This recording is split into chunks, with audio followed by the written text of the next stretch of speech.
Yeah, no, it was great. I think it's a good emerge from the WNBA and obviously NCAA kind of putting the two together, kind of just giving the fans who can have the opportunity to come see us at the next level, bring it back to college. But I kind of made a joke about it. It was like my senior night, so it's cool to kind of go back, celebrate with my family, see old faces, and then obviously it helps a lot when you get the dub.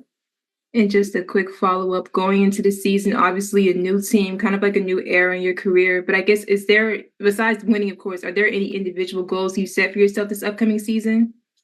Honestly, my goals haven't changed since 2017. I have them. I'm crossing them off daily. It's really starts with daily habits, and for me, it's making sure this year, I still find the joy of playing basketball. It's definitely back. I'm excited. I just want to have fun, and honestly, just continue to be the best version of myself every day.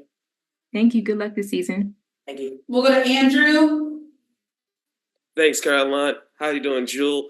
Just wanted to ask you first, did you and Asia recreate that funny all-star meme when you ever standing each other a year ago with that one? And as well, and as well as your thoughts on just rookies so far, seeing both Aaliyah and Deja do their thing the other night. Deja had y'all going wild on the bench the other night. Just your thoughts about how they've been vibing so far out there. Yeah, no, we haven't recreated the meme yet.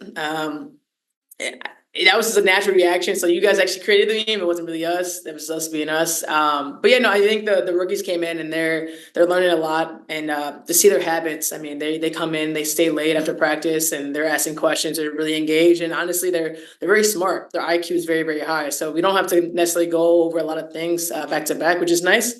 But yeah, it's fun to watch them, because you see all the things that the fans don't see, and it's really nice when you have a group of people who want to get better and allow allow themselves to kind of be out there and be vulnerable and also show their skills.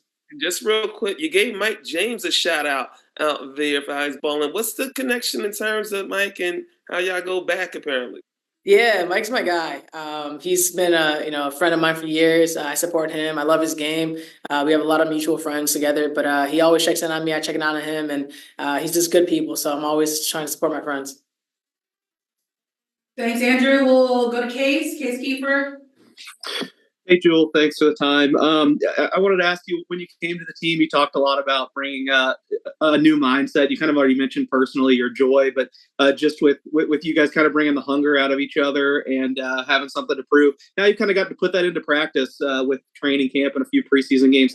How's that process going? How have you seen it come across so far? It's been good. I think everyone's challenging each other to kind of get to the next level. I think it's another mindset that we're bringing to the defensive end, because that's just effort and hard work. And you could bring that out. We know we could score. We know we could do all these things on the other end. But to have that mindset, it really starts on defense for us. And we're challenging each other every day, and we're going against each other every day. And it's competitive. And we're getting frustrated. We're yelling all these things, but it just doesn't start with us. The coaches kind of set the tone early on, and I mean, the moment you walk into the practice facility, you see the quote is the standards is excellence, and so you're constantly reminded of all these things, and so we're trying to make sure we hold everyone accountable, and no one's off the hook, and I think that's a good mindset to have.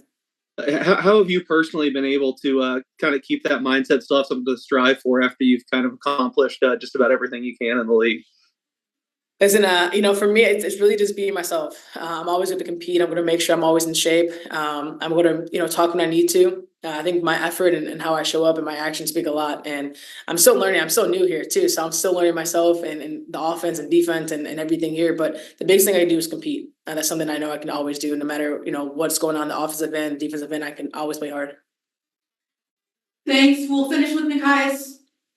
Hi, Jewel. Just a couple of quick ones for you. I guess going back to the preseason, you've taken on some pretty tough defensive assignments through the first two games. Like, how much of that is just personnel based, or are you pushing for those kind of assignments?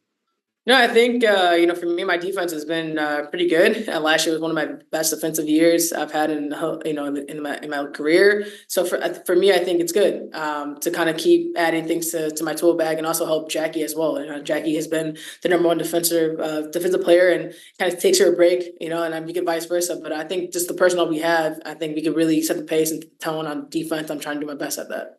Got you. And then just bouncing off of that, how has the learning process been for you in terms of the terminology and things? It's been good. It's obviously different. I'm learning a lot, but communication is big around here, and knowing that everyone's allowing me to learn at my own pace, but also allow me to make mistakes, but also make sure that I know what's going on. So they've been really patient with me. And at the end of the day, it's basketball. So I'm just trying to keep it simple and do my job.